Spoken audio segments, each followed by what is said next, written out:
Richard Chen stared at the papers scattered across his desk and felt something he hadn't felt in years. It wasn't anger or frustration. It was something worse. It was the cold, uncomfortable feeling of being completely disconnected from his own company. The numbers didn't lie.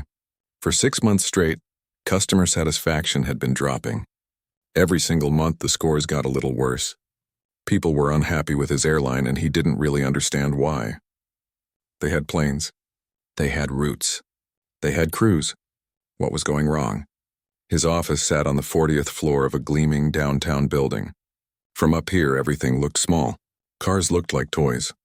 People looked like ants moving in patterns. And maybe that was the problem. Maybe he'd been looking at everything from too far away for too long. Richard's chief financial officer had just walked out after their afternoon meeting. The man had presented another proposal to cut costs. Reduce this. Eliminate that. Trim here, adjust there. Every line item was a chance to save money, to make the numbers look better for the next shareholder meeting. Richard had nodded along, just like he always did. But after the door closed, he sat there feeling hollow. He picked up one of the reports. Employee morale survey results. The scores were bad. Really bad. People who worked for him were unhappy. They felt overworked. They felt undervalued. They felt like nobody up here in the executive offices cared about what happened down there in the real world. And the honest truth? They were probably right. Richard thought back to when he'd started with Skywing Airlines. That was 15 years ago. Back then, he was an operations manager. He wore cheap suits from department stores. He ate lunch in the employee cafeteria. He knew the gate agents by name. He knew which mechanics had kids in college. He knew who was getting married, who was buying a house, who was struggling. But success had changed all that. As he climbed higher up the corporate ladder, he got further away from the people who actually made the airline run. Now he flew private when he needed to travel for business. When he absolutely had to be seen on a commercial flight, his assistant booked him in first class with all the special treatment. Champagne before takeoff, warm nuts, a seat that turned into a bed. When was the last time he'd actually flown like a normal passenger? 3 years? Maybe 4? He stood up and walked to the massive window behind his desk. The sun was setting, painting the sky in shades of orange and pink. Somewhere out there, his planes were taking off and landing. Crews were serving drinks. Passengers were trying to cram bags into overhead bins. Gate agents were dealing with angry customers whose flights were delayed. All of it was happening, and he was up here in his tower, completely removed from it all. His phone buzzed. A text from his wife asking what time he'd be home for dinner. He replied that he'd be late. Again. She sent back a simple okay with no punctuation. He could feel the disappointment even through that one word. Richard sat back down and did something unusual. Instead of looking at the financial reports, he pulled up the company's social media pages. He started reading customer comments. Really reading them, not just glancing at the summary reports his PR team prepared. Worst flight experience ever. The crew looked exhausted and the plane was falling apart. Used to love flying Skywing. Now I avoid it whenever possible. What happened to this airline? Flight attendant actually apologized for how bad the food was. Felt sorry for her having to serve that garbage. Comment after comment told the same story. His airline was declining. Not dramatically. Not catastrophically. Just slowly getting worse, like a machine that wasn't being maintained properly. And all the while, he'd been in boardroom meetings celebrating increased profit margins. Something clicked in Richard's mind. It was like seeing one of those optical illusions where suddenly the hidden image appears and you can't understand how you missed it before. All those cost-cutting measures that looked so smart on paper. All those efficiency improvements that made the quarterly reports shine. They weren't free. Someone was paying the price. His employees were paying with their time, their energy, their well-being. His customers were paying with their comfort and their loyalty. And what was he doing with those savings? Bigger bonuses for executives, fancy furniture for the corporate offices, a new logo that cost more money than most people made in 5 years. Richard closed his laptop and leaned back in his leather chair. The chair had cost $8,000. He remembered approving that purchase without even blinking. $8,000 for a chair for his backside, while flight attendants were wearing uniforms so old they were literally falling apart. An idea started forming in his mind. It was probably crazy. His board would think he'd lost his mind. His executive team would try to talk him out of it. But the more he thought about it, the more it felt like the only thing that made sense. He needed to see his airline the way his customers saw it. He needed to experience what his employees dealt with every single day. Not from his position of power and privilege, not with everyone knowing who he was and treating him special. He needed to see the truth. He needed to go undercover. Richard opened his laptop back up and went to the Skywing website. Not the corporate portal. The regular customer website. He started searching for flights. Chicago to Denver. That was one of their busiest routes. Middle of the week, middle of the day. The kind of flight that would be packed with regular travelers, business people, families, the real customers. He clicked through the booking process like any normal person would. No corporate discount codes, no special treatment. He picked the cheapest ticket option. Coach class. Middle seat.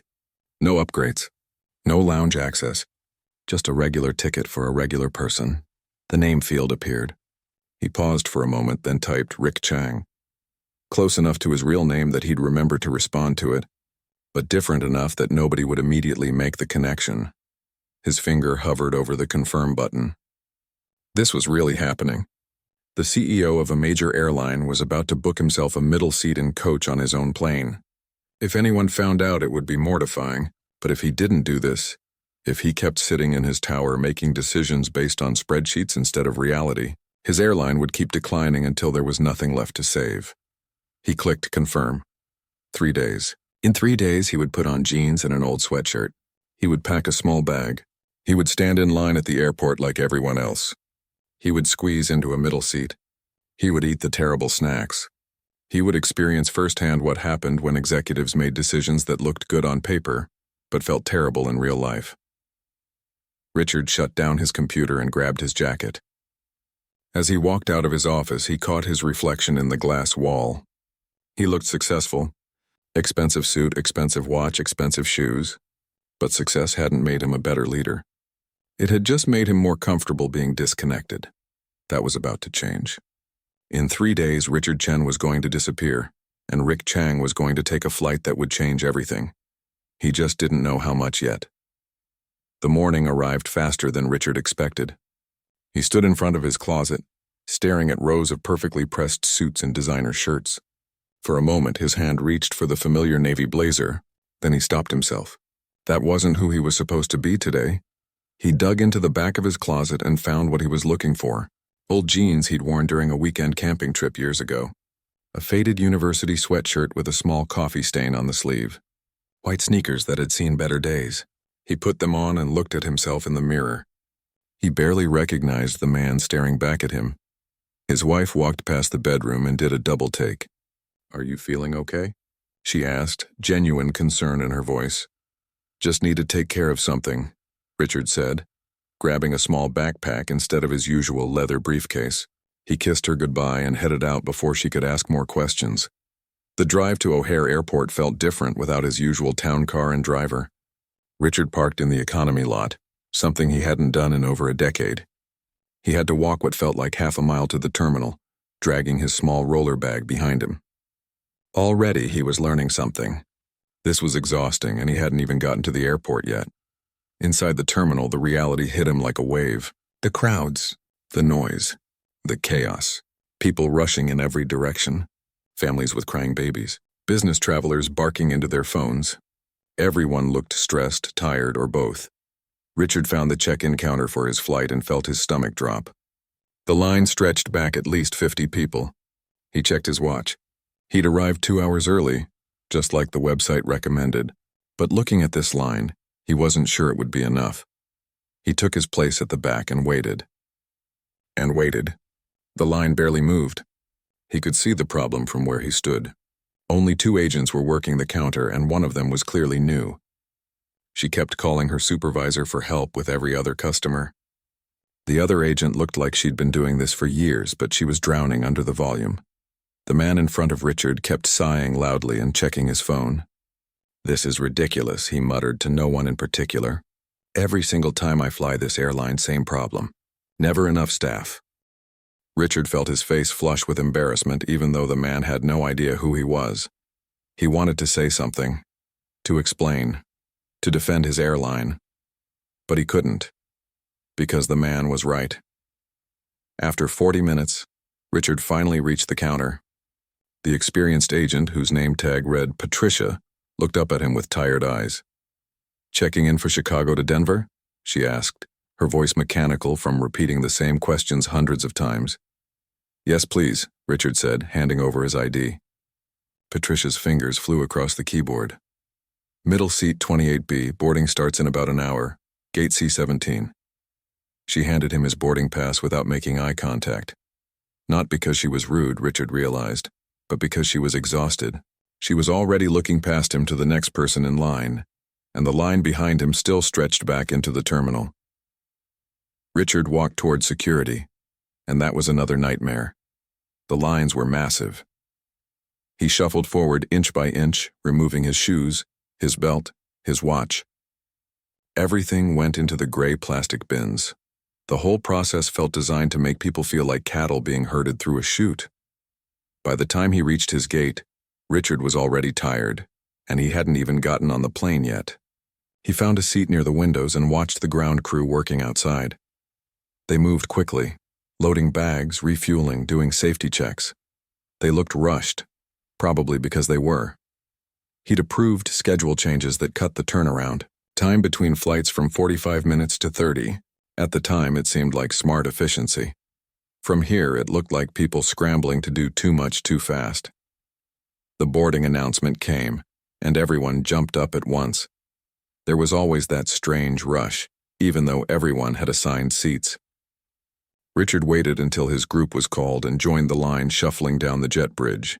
The moment he stepped onto the plane, he noticed the smell. It wasn't terrible, but it wasn't fresh either. It was the smell of a plane that had been flying back and forth all day without a proper cleaning. He thought about the cleaning crews. He'd approved cutting their time from 20 minutes between flights to 12. 12 minutes to clean an entire aircraft. How was that even possible? Richard found row 28 and his middle seat. His heart sank a little. The man in the window seat was already there, his laptop open and his elbows firmly planted on both armrests. The aisle seat was still empty, but Richard knew it wouldn't be for long. He squeezed into his seat and immediately felt claustrophobic. The seat in front of him was already reclined, even though they hadn't taken off yet. His knees pressed against it. He tried to adjust, but there was nowhere to go. He'd approved reducing the seat pitch to squeeze more rows into each plane. Another smart business decision that felt terrible in reality. A woman with a toddler came down the aisle and stopped at his row. The aisle seat. Of course. The little boy was crying, his face red and tear-streaked. The mother looked apologetic and stressed as she tried to maneuver her bag, her son, and her dignity into the cramped space. "I'm so sorry," she said to Richard as she finally got settled. The little boy immediately started kicking the seat in front of him. "It's okay," Richard said, and he meant it. He'd flown hundreds of times in first class, where crying children were rare and space was abundant. This was what most of his customers experienced. This was real. The flight attendants began their safety demonstration. Richard watched the lead attendant, a woman in her mid-40s with dark hair pulled back in a neat bun. Her name tag said Linda. She moved through the routine with practiced precision, but Richard noticed things he'd never noticed before. Her uniform was worn at the edges. The fabric looked thin, almost threadbare in places. Her shoes were scuffed. These were the uniforms he'd decided didn't need replacing yet. They could last another year, he'd said. Save the money. Linda's face remained professional, but Richard could see the exhaustion in her eyes. It was the same exhaustion he'd seen in Patricia's eyes at the check-in counter. These people were tired. Bone tired, and it was his fault. The beverage cart came down the aisle about an hour into the flight. Linda and another flight attendant, a younger man named Tom, worked together to serve the packed cabin.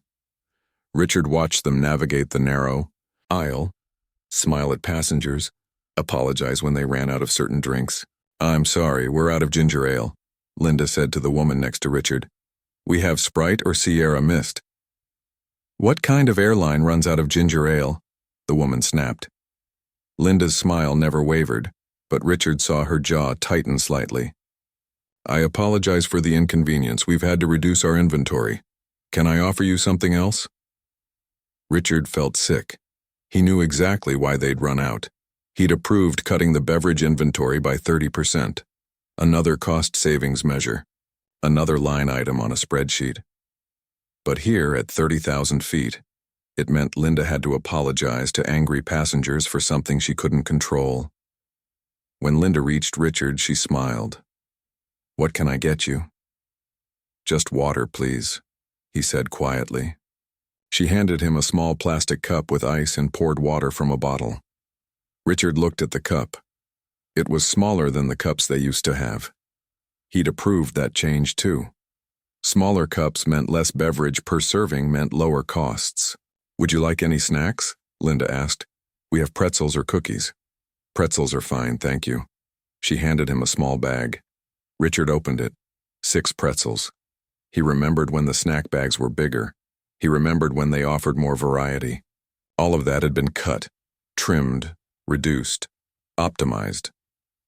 He looked at the entertainment screen on the seat back in front of him. The screen was dark, broken. He tapped it a few times. Nothing. The man next to him noticed and shook his head. "Yeah, mine doesn't work either. Half the screens on this plane are broken. Been that way for months." Richard knew why. Aircraft refurbishment had been delayed. Not canceled, just pushed back.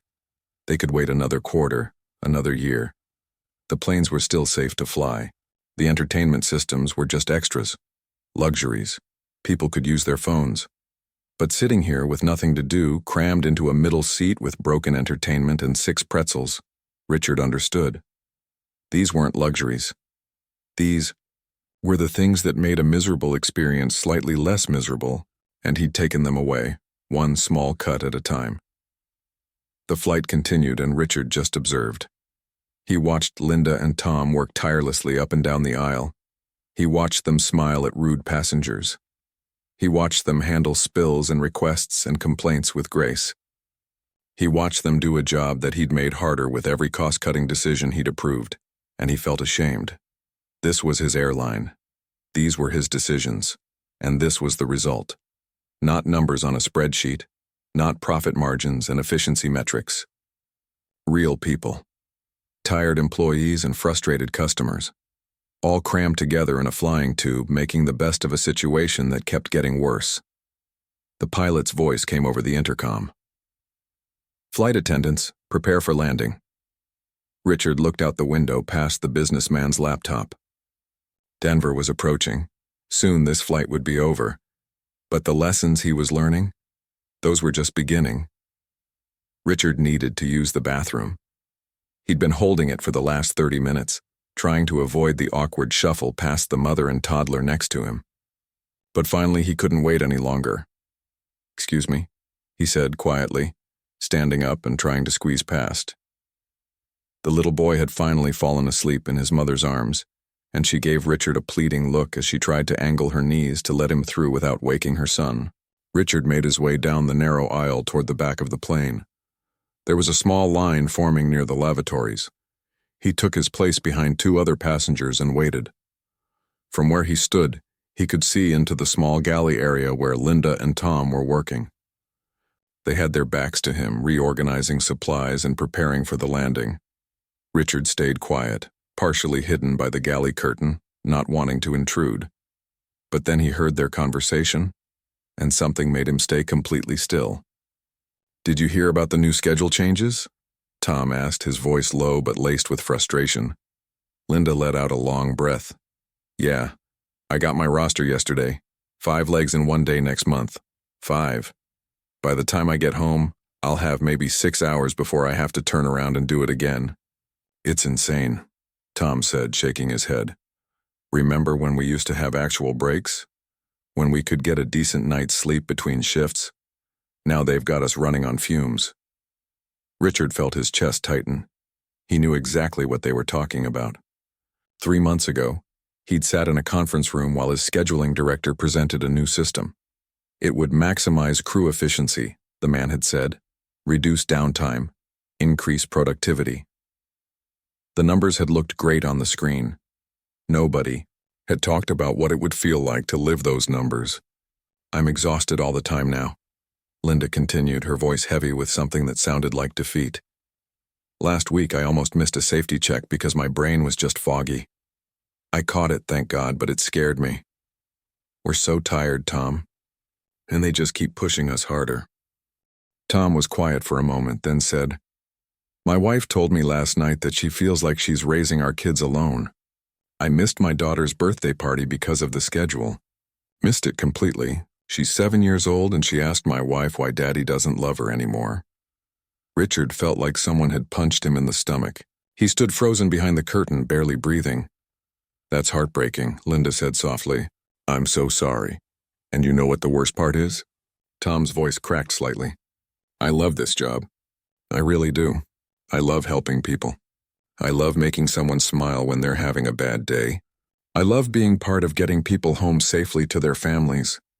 But it's getting so hard to keep caring when the company clearly doesn't care about us. Linda sighed again. I know exactly what you mean. Did you hear about Kelly from the Dallas hub? She had to take unpaid leave because she couldn't afford childcare anymore. The schedules are so unpredictable now that she couldn't find anyone willing to work around them. So now she's home with no income, probably wondering how she's going to pay her bills. Meanwhile, Tom said, and Richard could hear the bitterness in his voice. Did you see that article last month? Our CEO got a bonus that could have paid Kelly's salary for the next 20 years. Could have hired 15 more crew members so we wouldn't be stretched so thin, but instead it goes to some guy sitting in an office who probably hasn't worked a real flight in years. Richard closed his eyes. He wanted to disappear. He wanted to defend himself. But he couldn't do either, because Tom was right. That bonus had been substantial. He'd justified it to himself as earned compensation for improving profit margins, but he'd never connected it to the real cost. To Tom missing his daughter's birthday, to Linda working herself to exhaustion, to Kelly losing her job because she couldn't afford childcare. You know what kills me? Linda said, her voice barely above a whisper now. I still believe in what we do. Every single day I put on this uniform. This worn-out, falling-apart uniform that they can't be bothered to replace. And I smile at passengers. I help elderly folks with their bags. I comfort nervous flyers. I do my job because it matters. Because people trust us to take care of them. But who takes care of us? Tom asked. Nobody, Linda answered simply. We're just numbers on a spreadsheet to them. Expendable, replaceable. As long as the flights run and the profits keep climbing, they don't care what happens to us. One of the lavatory doors opened, and Richard quickly moved forward, acting like he'd just walked up. He went into the small bathroom and locked the door behind him. His hands were shaking. He looked at himself in the mirror, and the face staring back looked pale. He thought about every meeting he'd sat through, every decision he'd approved, every cost-cutting measure that had seemed so logical, so necessary. Increase efficiency, maximize productivity, reduce expenses, improve margins. Those were the phrases that filled his days. But he'd never once thought about Tom's daughter asking why her daddy didn't love her anymore. He'd never considered Linda working through dangerous exhaustion. He'd never connected the dots between his bonus and Kelly's unpaid leave. Richard splashed cold water on his face. His expensive watch caught the light and he stared at it. This watch cost more than most of his flight attendants made in 2 months. He'd bought it without thinking, charging it to his corporate card as a business expense. He dried his hands and opened the door. Linda was in the aisle now, checking on passengers. She saw him and smiled, that same professional, warm smile she'd given everyone despite everything she'd just said in the galley. Despite being exhausted, despite feeling undervalued, despite everything, we'll be landing in about 15 minutes, she said kindly. Better get back to your seat. Thank you, Richard managed to say. He wanted to tell her he was sorry. He wanted to tell her that he'd heard everything and that things would change. But he couldn't, not yet, not here. He made his way back to row 28 and squeezed past the sleeping toddler again. The businessman in the window seat never looked up from his laptop. He had no idea that the man in the middle seat was the reason this flight was so uncomfortable. None of them knew.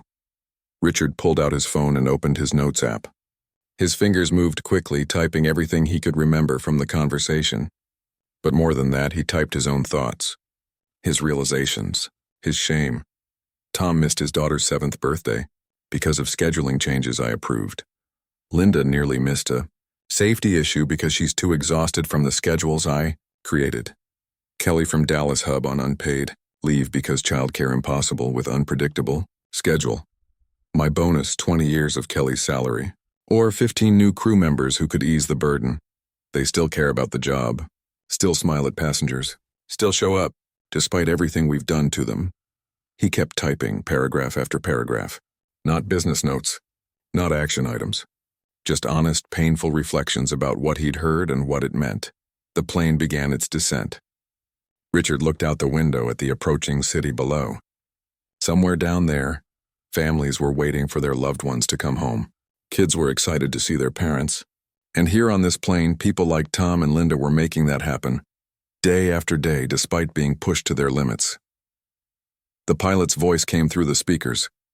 Flight attendants, prepare for landing. Richard watched Linda walk through the cabin one final time, checking seatbelts, collecting last-minute trash, making sure everyone was safe. She moved with practiced efficiency, but he could see the exhaustion now. It was in the way she held her shoulders, in the slight drag of her feet, in the tightness around her eyes that the smile couldn't quite hide. She'd been on duty since early morning. This was probably her 3rd or 4th flight of the day, and she'd be back tomorrow, doing it all over again. Because she believed in the job. Because she cared about getting people home safely. Because despite everything, she still showed up. The wheels touched down on the runway with a slight bump. Passengers around Richard started unbuckling their seatbelts before the plane had even stopped moving. Everyone was eager to get off, to get to wherever they were going next. They'd probably forget this flight within an hour. Just another trip from Chicago to Denver. Nothing special, but Richard knew he would never forget this flight. Every moment of it was burned into his memory. The long lines, the worn uniforms, the broken entertainment systems, the 6 pretzels. And most of all, that conversation in the galley, those words spoken by 2 tired people who still cared about doing their jobs right, even when their company had stopped caring about them. The plane came to a complete stop. The seatbelt sign dinged off. Everyone stood up at once, grabbing bags from overhead bins, crowding the aisle, pushing forward. Richard stayed seated. He watched Linda standing near the exit, thanking every passenger as they left. Thank you for flying with us. Have a great day. Safe travels. Over and over, with that same warm smile. When Richard finally made his way to the front, he stopped briefly in front of her. Thank you, he said, meaning it more than she could possibly know. You're welcome, Linda replied, her smile genuine. I hope you have a wonderful day. Richard walked off the plane and into the terminal. He had a wonderful day ahead of him. He had a comfortable home to go back to. He had a fat salary and a generous bonus waiting in his bank account. But Linda, she had another flight to work, and then another, until her long day finally ended and she could go home and collapse into bed, only to wake up and do it all over again tomorrow. Richard pulled out his phone and looked at his notes. Pages and pages of realizations of shame, of understanding. Something had to change. Everything had to change, and it started now. Richard didn't go home that night. He couldn't. Instead, he checked into a hotel near the Denver airport and sat at the small desk in his room, his laptop open in front of him. But he wasn't looking at spreadsheets or profit reports. He was looking at people. He pulled up the company directory and started searching. Tom Reynolds, flight attendant based out of Chicago, 12 years with the company. He clicked through to Tom's employee file. Excellent performance reviews. Multiple commendations from passengers. A note from 3 years ago about going above and beyond to help an elderly passenger with a medical emergency. Then he looked at Tom's schedule. His current schedule. Richard's stomach turned as he traced the pattern with his finger on the screen. Monday, 4 flights. Tuesday, 5 flights. Wednesday, off. Thursday, 5 flights again. Friday, 4 flights. The man barely had time to sleep, let alone be present for his family. Richard searched for Linda Martinez next. 16 years with Skywing, started as a gate agent, worked her way up to lead flight attendant. Her file was full of positive reviews. Professional, compassionate, reliable, a team player. And her schedule was just as brutal as Tom's. He kept searching. Kelly Bronson from the Dallas Hub, the one who'd had to take unpaid leave. 7 years with the company, good employee, no disciplinary issues, and now she was home, probably worried sick about how to pay her bills, all because the schedules had become impossible to work around. Richard leaned back in his chair and rubbed his eyes. It was past midnight, but he couldn't sleep. His mind was racing with everything he'd seen and heard on that flight. He pulled out his phone and looked at the notes he'd taken. Then he started writing more. He wrote about the check-in line and Patricia's exhausted eyes. He wrote about the broken entertainment systems and the tiny bags of pretzels. He wrote about worn uniforms and cramped seats. But most importantly, he wrote about the people, the real people behind every decision he'd made in those comfortable boardrooms. His phone rang. It was his wife. He'd forgotten to call her when he landed. "Richard, where are you? Are you okay?" she asked, concern clear in her voice. "I'm fine. I'm in Denver. I'll be home tomorrow." "Denver? What are you doing in Denver?" Richard paused. "Learning something I should have learned a long time ago."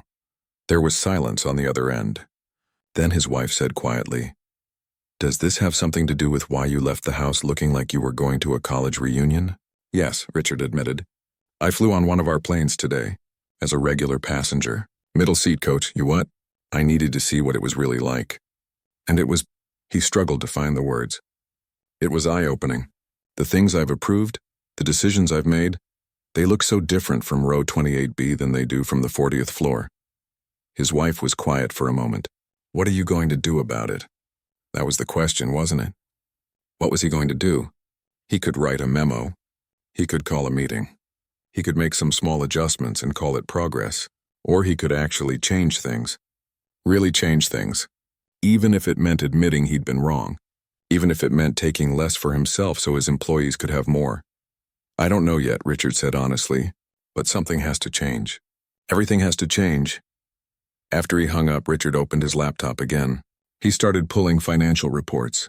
Not the glossy summaries they presented to the board, but the real numbers. The detailed breakdowns of where every dollar went. He looked at executive compensation. His own salary and bonus were listed at the top. The number made him feel sick. He justified it so easily. He worked hard. He had responsibilities. He deserved it. But looking at it now after hearing Tom talk about missing his daughter's birthday, that justification felt hollow. He calculated quickly. If the 5 top executives took a 15% pay cut, that would free up enough money to hire 30 new crew members. 30 people who could help ease the crushing schedules. 30 people who could make the difference between Tom making it home for dinner or missing another important moment with his kids. Richard kept digging through the numbers. The uniform budget. They'd cut it by 40% 2 years ago. The uniforms were supposed to last 5 years, but they were stretching them to 7 now. He looked at what it would cost to replace them all immediately. It was significant, but it wasn't impossible. Certainly not compared to what they'd just spent renovating the executive offices. The aircraft refurbishment schedule. Pushed back 18 months to save money in the short term. But what was that costing them in customer satisfaction? In employee morale? In broken entertainment systems and worn seats that made every flight feel like a punishment rather than a service? He opened a new document and started typing. Not a report. Not a memo. A plan. A real plan for change. First priority, crew scheduling. Restore reasonable rest periods between flights. Limit consecutive workdays. Make schedules predictable enough that people like Kelly could actually arrange childcare. Yes, it would require hiring more staff. Yes, it would cost money. But what was the cost of burning out good employees? What was the cost of someone like Linda being too exhausted to catch a safety issue? Second priority, compensation. Increase starting wages by 20% immediately. Not phased in over 3 years. Not contingent on meeting arbitrary performance metrics. Just do it. Pay people what they deserved for the hard work they did every single day. Third priority, working conditions. New uniforms within 6 months. Accelerate the aircraft refurbishment schedule. Fix the broken entertainment systems. Improve the food and beverage service. Not back to luxury levels, but back to decent levels. Back to a place where employees didn't have to apologize for the service they were providing. Fourth priority, executive accountability. Starting with himself. A voluntary pay cut. Tie executive bonuses to employee satisfaction scores, not just profit margins. If the people doing the actual work weren't happy, why should the people in the corner offices get rewarded? Richard typed until his eyes burned and his back ached from sitting in the hotel chair. He typed until the sun started coming up outside his window. And when he finally stopped, he had something. It wasn't perfect. It probably wasn't even complete. But it was a start. He saved the document and closed his laptop. Then he lay down on the hotel bed, still fully dressed, and closed his eyes. But sleep didn't come easily. His mind kept replaying moments from the flight. Linda's tired smile. Tom's voice cracking when he talked about his daughter. The broken entertainment screen. The 6 pretzels. The long lines. The cramped seat. And then he thought about all the other flights happening right now. All over the country, Skywing planes were taking off and landing. Crews were working brutal schedules. Passengers were dealing with declining service. And most of them had no idea that the CEO of the company had finally seen what they saw every day. Richard's phone alarm went off a few hours later. He hadn't really slept, just drifted in and out of uncomfortable half-sleep. He got up, splashed water on his face, and looked at himself in the bathroom mirror. He still looked like Rick Chang in his rumpled jeans and old sweatshirt. But he didn't feel like Rick Chang anymore. He felt like someone who'd been given a gift he didn't deserve. The gift of seeing the truth. He packed his small bag and headed to the airport for his flight back to Chicago. This time he noticed everything with different eyes. The cleaning crew rushing through the terminal, emptying trash cans and wiping down surfaces. They looked just as exhausted as the flight attendants. How much were they being paid? What were their schedules like? The gate agents dealing with the morning rush. The pilots doing their pre-flight checks. The baggage handlers loading luggage in the cold morning air. All of these people made his airline run. All of these people made it possible for him to sit in his comfortable office and collect his substantial salary. And he'd been treating them like line items on a budget instead of human, beings with families and bills and dreams. The flight back to Chicago was similar to the flight out, cramped, uncomfortable. The flight attendants looked tired. The snacks were minimal. The entertainment system in his row didn't work. But this time Richard didn't just observe. He took more notes. He paid attention to every detail, every complaint he overheard. Every time a crew member had to apologize for something that wasn't their fault. He also watched how the crew interacted with passengers. Despite everything, they were kind. They were patient. They genuinely tried to help. One flight attendant spent 10 minutes helping an older man figure out how to connect to the Wi-Fi, even though it was spotty and barely worked. Another one brought extra crackers to a mother whose toddler was hungry and fussy. They cared. They really cared. And that made everything worse. Because they deserved so much better than what he'd been giving them. When the plane landed in Chicago, Richard sat in his middle seat and waited for everyone else to deplane. He was in no hurry. He was dreading what came next, actually, because he knew that as soon as he walked back into that office building, back into his corner office on the 40th floor, there would be pressure to fall back into old patterns, to look at spreadsheets instead of people, to make decisions based on profit margins instead of human impact. But he couldn't go back. Not after what he'd seen, not after what he'd heard. The question was whether he had the courage to follow through. Whether he could look his board of directors in the eye and tell them that profits weren't everything. Whether he could convince his executive team that taking less themselves so their employees could have more was the right thing to do. Richard stood up, grabbed his bag from the overhead bin and walked off the plane. The flight attendant at the door smiled and thanked him for flying Skywing. "Thank you," Richard said back. And then, before he could stop himself, he added, "You all do incredible work. I hope you know that." The flight attendant looked surprised, then genuinely pleased. "Thank you so much. That really means a lot." Richard walked through the terminal toward the parking lot. His town car was waiting. His driver saw him and looked confused by his casual clothes but said nothing. They drove back to Richard's office in silence. As the building came into view, tall and imposing against the morning sky, Richard pulled out his phone one more time. He looked at all the notes he'd taken, all the observations, all the realizations, all the plans for change. Then he opened his email and started typing. "Emergency executive meeting. Tomorrow morning, 8 a.m. Attendance mandatory. We need to talk about the future of this company." He hit send before he could second-guess himself. The hard part was about to begin. The boardroom fell silent when Richard walked in the next morning. Not because he was late. He was actually early, but because he wasn't wearing a suit. He walked in wearing khakis and a button-down shirt. No tie, no designer shoes, just regular clothes. His executives exchanged confused glances. His CFO opened his mouth to say something, then closed it again.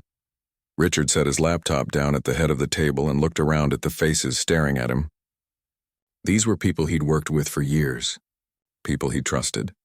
People who helped him run a billion-dollar company. But in that moment, he realized they were also people who had no idea what it was like to work a real shift on one of their planes. "Thank you all for coming on short notice," Richard began. He didn't sit down. He stayed standing.